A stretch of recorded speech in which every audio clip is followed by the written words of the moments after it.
Today, I want to talk through how to overcome the medical, legal, and administrative challenges that may come up through your journey to MEPS and enlisting in the military so that you understand what waivers are available, what you may have to do to overcome them, and this can answer some of the common questions that I get in my DMs. First, we're going to cover some of the most common medical disqualifications. This is not an all-inclusive video. I've got other videos that deep dive more into this, but these are the most common ones, like asthma after the age of 13. So if you used an inhaler for bronchitis once, no big deal. If you had an inhaler for a year or two when you were 8, not a big deal. But if you used an inhaler through high school, you're going to have to go through some hoops to prove you don't need that inhaler and you don't actually have asthma. Case in point, I had a gentleman, I'm not going to name him, who ran cross country in college. And I'm telling you, when he ran for his waiver, he ran a 15:05 3-mile timed for the Marine Corps. And he still didn't get his waiver approved because he'd had an inhaler all the way through from asthma. And he ended up having to go and jump through all these hoops for getting a pulmonary functions test and all this crazy stuff on his own dollar. And he ended up, I think he ended up joining the Army. I don't even remember because the Marine Corps didn't approve it just because even though he had these crazy fitness things and clearly was okay, he still relied on the inhaler. So asthma is not necessarily avoidable, right? If you've been diagnosed after the age of 13 and had symptoms, it'll be on your record. It is what it is. Now, there are waivers depending on your symptoms and if you've come off of it and whatever, but you're going to have to pass a pulmonary functions test showing that you, and a spirometry or whatever they are, to show that you're okay to serve without needing that inhaler, because the last thing they want is you to be on deployment without an inhaler, you have an asthma attack, and now you're a liability for everybody.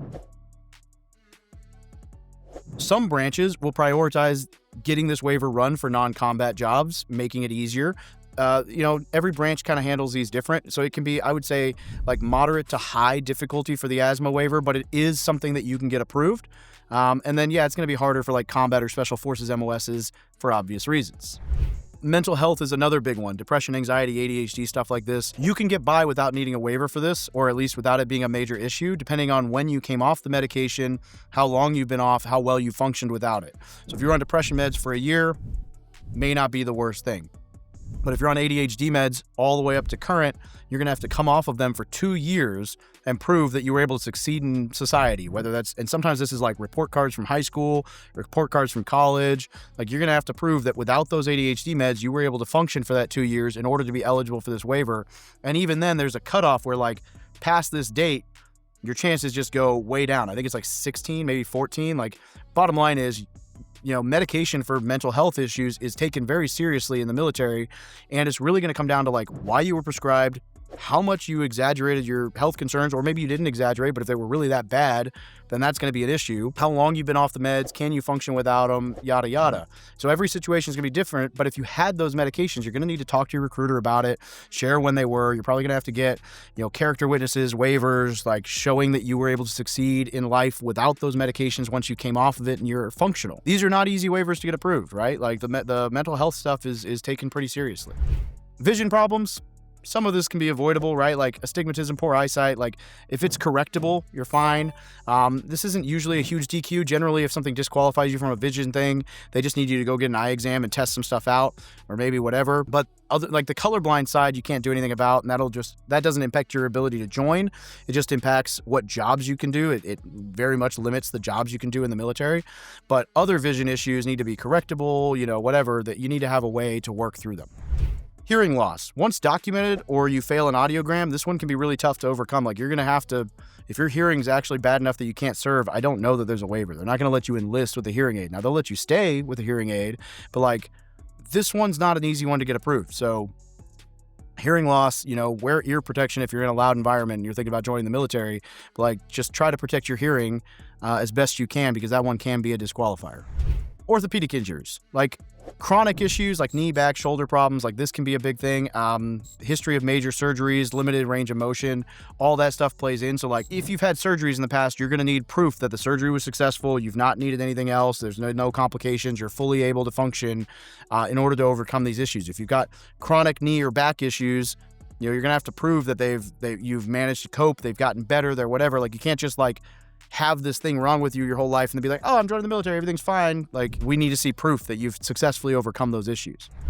Heart conditions is something I saw people get in trouble with at MEPS, where they wouldn't even know that they have a heart murmur or arrhythmias, and then you would just have to get another test or two, or an actual EKG to make sure that you're safe to join, right? They need to see an actual readout of what's going on and make sure that your heart is healthy.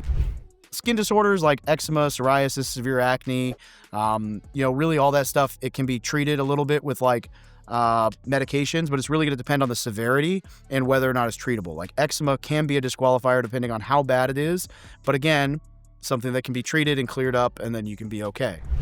Weight and body composition, like you've got to meet our height weight standards. For every branch of the military has their own. Some will give you waivers to enlist, and then you have to get there by the time you ship. Some even give you waivers to go to boot camp, and then you can get healthy at boot camp.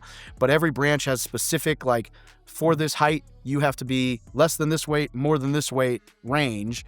And if you're outside of that body composition, then you have to get inside that body composition. There's no ifs, ands, or buts in order to enlist or go to boot camp, but that's all within your control, so no big deal. Seizures. If this is documented, it can be an issue because once documented, like it's in your record.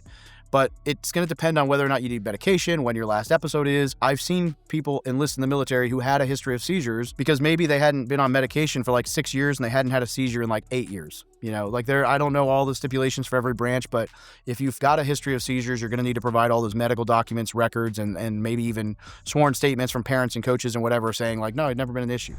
Allergies is another one. Food allergy is not as crazy, but like bee allergy, like anything that you require an EpiPen for can be a no-no because again, like the inhaler, like what if you're on deployment and you lose your EpiPen and now a bee stings you and you're a liability for everybody? Like it's going to depend on what the allergy is because again, like a peanut allergy can be pretty gnarly, but if you just don't eat peanuts, then you're okay. So like there's, it's going to depend on how you word all of your waiver stuff and what actually happens to you when you get exposed to that allergy. And it's going to depend on the severity and whether or not you need an EpiPen or there's a risk of anaphylaxis, but like they can be worked through depending on all of that.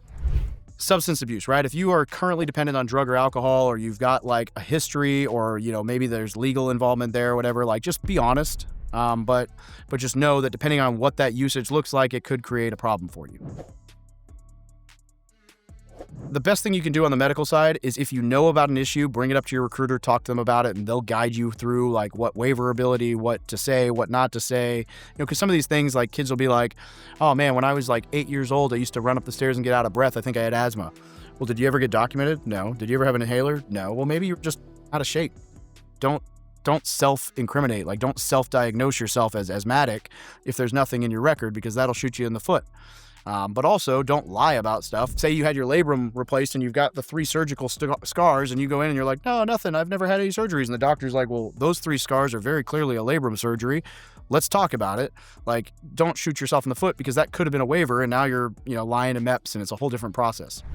For legal moral stuff, right, like felony conviction, misdemeanors, pending charges or open court cases, certain traffic offenses, all of this can be an issue, but like not a big issue. Like a speeding ticket, no big deal.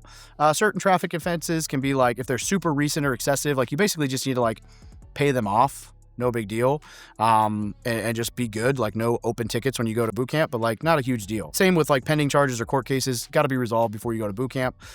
Neither of those is usually a huge deal. Most misdemeanors are not a huge deal, but if you've got 2 or 3 or 4, like the more you have, the more difficult that waiver becomes. And then felony charges are very difficult. I saw 1 waiver in the 3 years I was a recruiter, just being honest. Again, just talk with your recruiter through exactly what happened. They'll pull the police record and look at everything, and some of it could be dismissed, and that's like not a big deal. But again, even if it was dismissed, you got to bring it up to your recruiter, because when they run the background check on you, it will come up, and then they'll be like, you lied about this. You got arrested and went to juvie for like 3 weeks, and you're gonna be like, oh, it was dismissed. Like, it's right here. We see it. So like, just be open about that stuff. Oh, and another thing, an interesting thing on the legal side is, let's say you got charged with, I don't know, assault, and then you just settled. The Marine Corps may still, or the military may still view that as assault because you were not ever found not guilty and it wasn't dismissed. You settled, which is kind of an admission of guilt. And so the Marine Corps, the military might be like, well, you still beat the out of this person, and we still need to know all the circumstances to decide, because yeah, sure you settled, or yeah, sure, whatever, but you were never found not guilty.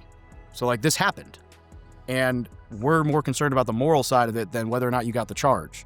So just food for thought, right? Like if you have an issue, like you're going to have to just talk about it because it'll come up. On the administrative side, right, you've got the education requirements. You got to graduate high school, or if you get a GED, you need to have 15 college credits. You got to have an ASVAB score 31 or higher. Some branches will waive lower than that, but the minimum standard across all branches is 31. Some branches will tell you it's higher, but 31 is still the minimum. They just may not work with anyone lower than that because the recruiters are trying to pad their numbers, but 31 is the minimum. Documentation, like you've got to make sure you've got your original birth certificate, your original social security card, high school transcripts or high school diploma, or college transcripts if you do the GED side. You need to have all of that. And college transcripts also help for getting promoted in the service, but you need all the originals. Like you can't just have a photocopy of your birth cert. You're going to have to hunt it down. So if you don't have those documents and you're thinking about joining the military in the next year, start that document process now, because like especially like California can take a long time to get documents from. Some of these states are not easy. So if you were born somewhere else, like just start the process now and make sure you've got your original birth cert, social, high school diploma, certified transcripts, whatever, not copies, the actual stuff. And then again, with the dishonesty, like just know if you get caught lying, that's not a good thing in the military, like integrity side of stuff as you're coming up through all this. So that's why I always tell people to be honest with the recruiter and let them help steer you towards what to say and how to say it through MEPS to make sure that you're getting taken care of. I get a lot of DMs nowadays with people asking my opinion on things for enlisting. Guys, I can't stress this enough. Your recruiter is the resource.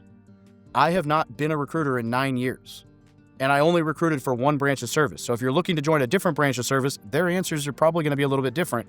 And even if you're looking at joining the Marine Corps, 9 years of policy changes and things coming up, there are differences from what is currently true and what I knew to be true. And there are different levels of waivers, because when I was recruiting, we were still in Iraq, Afghanistan, and so we might have been a little bit more lenient than we are right now. Or maybe we're not, because now they're trying to recruit more people. Like, these things change.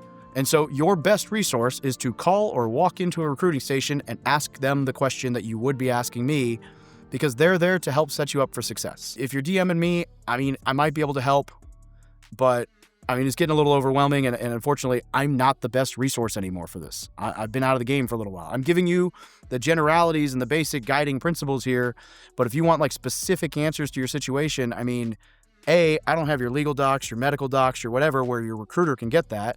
And B, even if I did, I don't know the exact standard right now. I hope that doesn't sound too harsh, but honestly, your recruiter is the person who's supposed to take care of you and help guide you through this process. I know they get a bad rep, but they all mean well. They're serving their country. They're trying to make the best of it. Most of them got forced to go on recruiting duty. They didn't volunteer for it. And so they just want to survive recruiting duty and help as many people that want to enlist and take care of you. So there's a bad rap out there, but the vast majority of recruiters are great people trying to make a living and help themselves out. There's all these misconceptions. They don't get some kind of commission when you join. They're not getting any bonus for you joining. They're not if anything, they get bragging rights, but they just recruit the same number of people every month, and they're just there to help facilitate and get you across the line, right? So they're going to be the best source for you. All that being said, this was an overview of some of the waiver processes and what can and can't be done. But if you want more information to see on what issues are permanently disqualifying, check out this video right here. And I dig into some of the more PDQ, permanent disqualification stuff, which is good information to know, so you can be like, don't have that, don't have that, don't have that, don't have that, whatever. And we'll help put your mind at ease. And then I've got some other videos on the MEPS process, the actual day of MEPS, training for boot camp, whatever. Go check out the Military Life playlist and dig through all that stuff to help set yourself up for success when you're joining the military. And then if you haven't done so yet, down in the description, I'll leave a link for you to download a free copy of my book, The No BS Guide to Military Life. I'll also put a QR code right here for you. You can download that. It's everything I wish I'd known about my military career and my finances when I first joined the military, and it will help set you up for success. I recommend you read that before you ship off to boot camp. And I hope you guys have a great day. Thank you for watching this video. Hope you got a ton out of it. Love you guys.